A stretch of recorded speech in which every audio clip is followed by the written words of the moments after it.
আসসালামু আলাইকুম। বরাবরের মতো নতুন আরেকটি রেসিপি নিয়ে আসলাম, আর সেটা হলো শোল মাছ দিয়ে টমেটোর টক।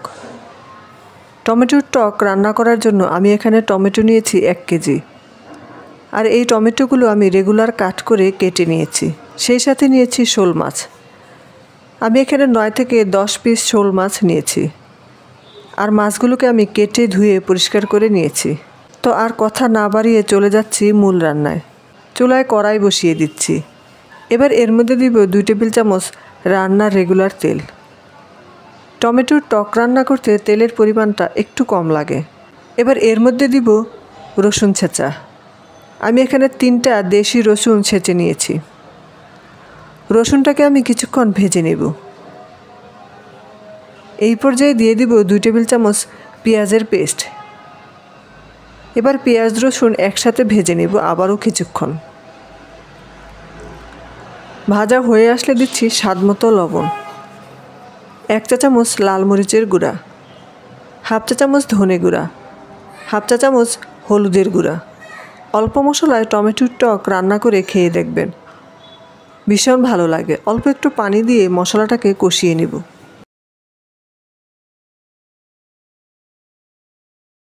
মশলা কষানো হয়ে আসলে দিয়ে দিব আগে থেকে কেটে ধুয়ে রাখা টমেটো। টমেটোটা দিয়ে খুব ভালোভাবে মিশিয়ে নিব। যে টমেটো বেশি টক থাকে ওই টমেটো দিয়ে টক রান্না করলে খেতে বেশি ভালো লাগে। ঢাকনা দিয়ে টমেটোকে কষিয়ে নিব 5 মিনিট। দেখতেই পাচ্ছেন টমেটো থেকে খানিকটা পানি উঠে এসেছে। টমেটোটাকে আমি আরও কিছুক্ষণ কষিয়ে নিব। কষানো হয়ে গেলে দিব আগে থেকে কেটে ধুয়ে পরিষ্কার করে রাখা মাছ।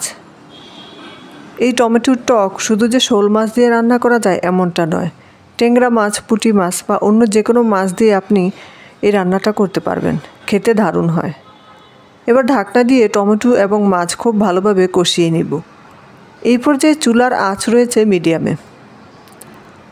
কষানো হয়ে গেলে ঝোলের জন্য দিয়ে দিব পানি।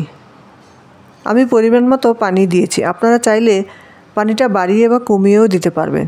যেহেতু টমেটোর টক রান্না, ঝোলের পরিমাণটা একটু বাড়িয়ে দিলেই খেতে ভালো লাগে।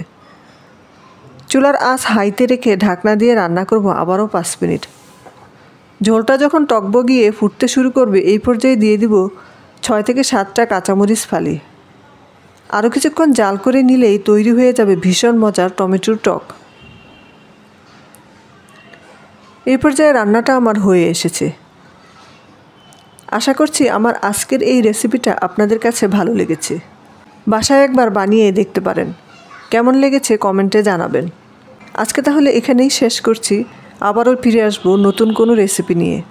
সবাই ভালো থাকবেন, সুস্থ থাকবেন। আল্লাহ হাফেজ।